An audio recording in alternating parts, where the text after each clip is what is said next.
Sebut satu metode yang nggak butuh konfirmasi coba. Ada Pak, ini keinget nih. Apa? Klien saya tuh kasih tahu metode yang nggak perlu konfirmasi Pak Excel, saya ketemu. Kayaknya tahu nih. Tahu kan? Tahu nih. Sering nih. Metode GAP Pak. Metode gap. Gap, aduh, saya bahasnya agak-agak berat hati. Oke, sekarang simple lah sebelum kita masuk gimana tradingnya. Apa yang menyebabkan market gap? Ya, misalkan kalau Sabtu Minggu ada berita. Ada berita. Oke, ada berita berarti ada data yang rilis. Di saat marketnya sedang tutup. Betul. Apakah data yang rilis itu menyebabkan market gap? Enggak dong. Belum tentu. Enggak dong. Dengan otomatis.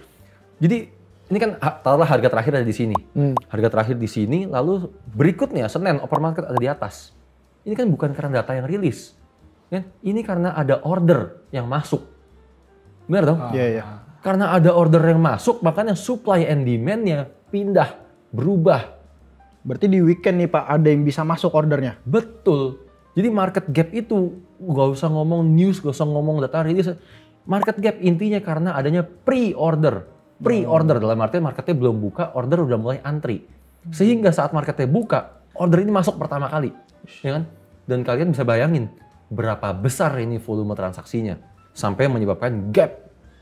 Bener dong? Ya karena yang bisa akses ke market Sabtu Minggu kan cuman ya institusi besar Pak. Otomatis. Cuma institusi besar alias big guys. Ya, kan itu udah kelasnya bank, kelasnya hedge fund dan teman-temannya. Ya kan?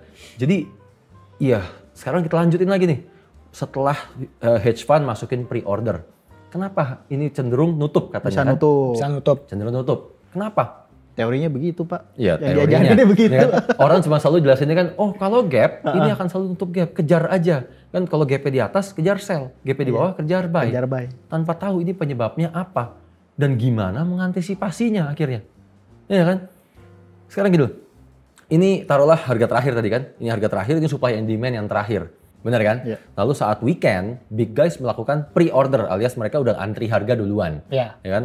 Maka saat marketnya buka, gap dong. Bener kan? Supply and demand-nya pindah semua nih, berubah, terjadi pelonjakan. Kan karena volume transaksi yang sangat besar. Tugasnya bank adalah menciptakan supply and demand kan. Kalau harganya terlalu jomplang, terjadi pelonjakan seperti ini rusak supply and demand.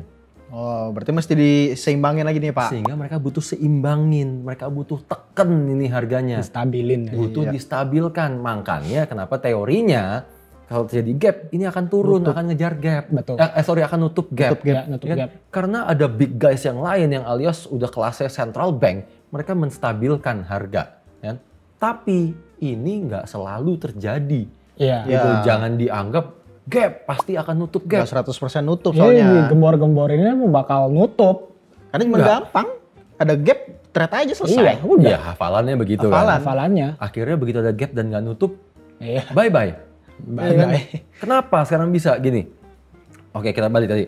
Di sini harga terakhir dan terjadi pre-order. Ceritanya Denny sama Excel adalah hedge fund. Yang kelasnya udah benar-benar mendunia, besar sekali transaksinya. Denny melakukan pre-order, gap dong. Lalu Excel juga ambil tindakan saat tahu ordernya Denny. Excel juga ambil buy. Ya kan? Lalu juga ada A, B, C, D, E dan seterusnya. Mereka juga melakukan order buy. Sehingga ini dari gap yang pertama, mereka naik dan terus naik.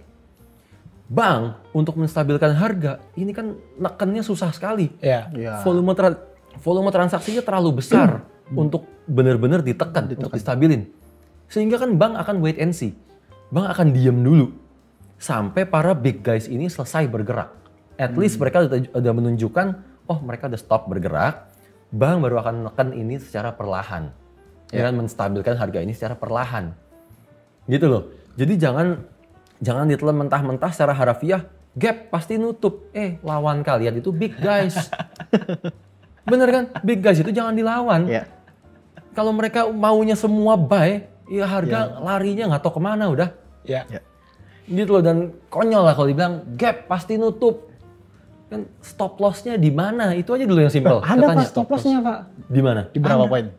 100 poin. Semua pair? Yoi, 100 poin semua pair. Ini lebih konyol lagi nih. Ini makin konyol lagi sekarang. Kalau gapnya 50 pips. 50, SL-nya 100. Iya. Wah, rugi dong. Apa dikejar juga? Dikejar juga dong Pak. Lumayan Pak 50. Iya tuh kan. Kalau nutup Kan gap. teorinya begitu. Pak. Kalau nutup gap, Ya. ya kan makanya ini nggak lucu lah. Maksudnya saat orang bilang SL 100 pips itu karena apa? Jelasin dong. Ya kan? Apakah di 100 pips itu ada false break? Dasar hitungannya ya. Dasar hitungannya karena semua metode punya false break-nya masing-masing. Ya kan? Metode yang intraday atau metode-metode menggunakan time frame kecil pasti false break-nya lebih kecil. Ya. Ya kan? Metode-metode yang swing pasti false break-nya lebih besar. Ya kan? Semua ada false break. Benar dong? Even marketnya gap saat dia udah menembus false break, bye-bye. Pasti bablas terus. 12. Iya kan? Jadi jangan bilang SL 100 pips. Apalagi di semua pair beda false break.